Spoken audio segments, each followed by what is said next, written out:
சொன்னார், நான் உன்னை விட்டு விலகுவது இல்லை, உன்னை என்ன பண்ணுவதில்லை, கைவிடுவது இல்லை என்று ஆண்டவர் சொன்னார். அது மாத்திரல்ல, உலகத்தின் முடிவு பரியந்தமும் நான் என்ன பண்ணுவேன், உன் கூட இருப்பேன் அப்படின்னு சொன்னார்.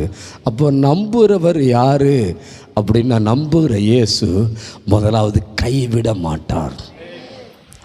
நம்புகிற இயேசு யாரு அப்படின்னா கைவிட மாட்டார்.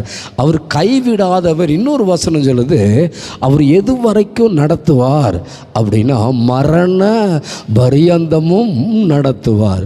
நல்லா கவனிக்கணும், ஆண்டவருடைய நாமத்துக்கு மகிமையாக சொல்கிறேன்.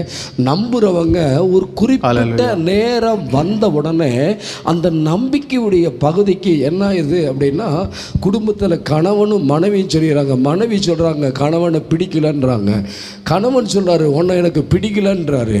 ஆனால் ஒரே ஒரு தெய்வம் உள்ள கையில் நம்மளை வரைஞ்சிருக்கிறார். ஆமென், அல்லேலூயா. அவர் நம்மளை பார்த்து சொல்லுவார், உன்னை நான் ஏற்றுக்கொண்டிருக்கிறேன், உன்னை நான் நம்புகிறேன், நீ என்ன பண்ணு, நம்பு. கடைசியப்படுவேன், உம்மை நம்புவேன், நான் உம்மை நம்புவேன், முடிவு பரியந்தம் உம்மை நம்பு.